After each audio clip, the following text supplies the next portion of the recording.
Hello everyone, my name is Addae, and I'm telling my fragment of the Araminta story.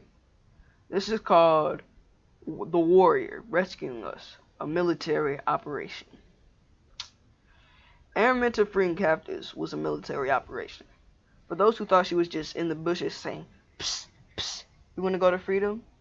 No, you're wrong. It was a very thoroughly thought out plan. Now, in order to show you that it's true, I'm going to bring in another black freedom fighter. How many of y'all know of Assata Shakur? What organization was she a part of? Do any of y'all know where she is as of now? Cuba, right? Do you know how she got there? She broke out of prison. The BLA broke her out. Was that a military operation? Yes. She was broken out of a maximum security prison. If that is not a military operation, then what is? You see, what we need to do is right our things.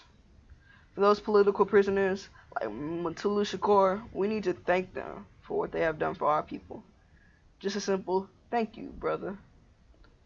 Now, just like the BLA broke out of Sada, Araminta is breaking our people out of the plantations. Now, that was as much of a military operation. It wasn't just sneaking in and saying, "Hey, you want to go to freedom?" No, it was a military operation that was organized. She went down 19 times in order to sneak out the captives. Not only that, she had to take them 500 miles with white people on their tail. If that is not a military operation, then I don't know what is. To do all that is definitely equivalent to breaking someone out of a maximum security prison. And she did this 19 times. And don't forget, she did all this with a $300,000 bounty on her head. And this was back in the 1800s. Today, that would be worth $1 million. She would sneak into plantations, get the captives, and then travel 500 miles with the equivalent of $1 million bounty on her head. She had to use military tactics and have to make decisive, smart decisions. Everything had to be set up beforehand. Now, I'm sure that many people have heard Araminta being labeled abolitionist. So let's say what we know. Araminta escaped herself, then she went back down and got out the captives. And then with them, she traveled 500 miles. She did this 19 times. I'd like to ask, have you ever heard of an abolitionist doing something so revolutionary? No. Araminta wasn't an abolitionist, she was a freedom fighter. I never heard of an abolitionist going down and taking Africans out, let alone 19 times. Saying she's an abolitionist makes it seem like she works for this country. At least that's what I think. What do you think when you hear the word abolitionist? So let's paint our picture of Araminta. She went down, avoiding getting caught and risking her life. She went all the way down from Canada to below the Mason-Dixon line, at the risk of being sold back to captivity or even being killed.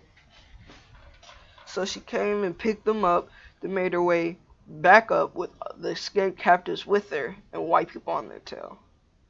Plus, she had the equivalent to $1 million bounty on her head. And through all this, she never lost a single passenger. She was brave, right?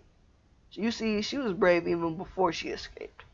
A man had been trying to escape captivity, and he was being followed by an overseer. Araminta went too, and she blocked the overseer's path when he escaped. The overseer had thrown a heavy weight and it hit her in the head. Bam! Iron, 2 pounds. She was affected for the rest of her life from that hit in the head. She had blackouts. Some people think that these blackouts gave her wisdom from their ancestors. But no matter whether or not that's true, we know that her group did what? Protect her? I mean, once she blacked out, that would have been a good time to run. That is, if they were being threatened, right?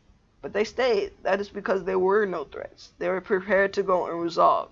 They fought, maybe even took out some white people themselves, but they definitely protected Araminta. Let's move on. Because in order for Araminta to do all those military operations for our people, she had to free herself. So, it's time for her to run away. She and 3 of her brothers decided to go. So they ran. But after they got a certain distance away, the brothers said, "I want to go back." Now, none of them wanted to go back, but they did. Now, some tell that story like the siblings were too scared to continue because they love captivity. No, there are many situations in which they could have encountered danger. They could have ran into a wild animal, anything. Who knows why they went back? Later on, she ran again and made it. She made it, but she herself said that she wasn't free because her family wasn't. So she realized that she wouldn't be free without her family, so she went back down. And she went for her brothers. Now, everything was good, but one brother had a problem. His wife was pregnant with a child. So the brother had to make a choice. Stay with his wife or head on to freedom. Now, I like to ask the brother watching this video, what would you do? Would you leave your wife for freedom, or would you stay and help her? Remember, there is no right or wrong in this situation. Now, I want to ask the sisters a question. Would you tell your husband or significant other to stay or go? Remember, there is no right or wrong. You see, that brother of Araminta stayed. The baby was born. So, the mama gave birth. Then she looked at the baby, then looked at him and said, if you can still make it, go. The posse was 40 miles ahead. He grabbed his stuff and a weapon and then took off. Ran all night long to catch up. All night long for this military mission for freedom. Do you think that's a scared, terrified brother? No, that just doesn't make black sense. I hope you enjoyed my presentation, and thank you.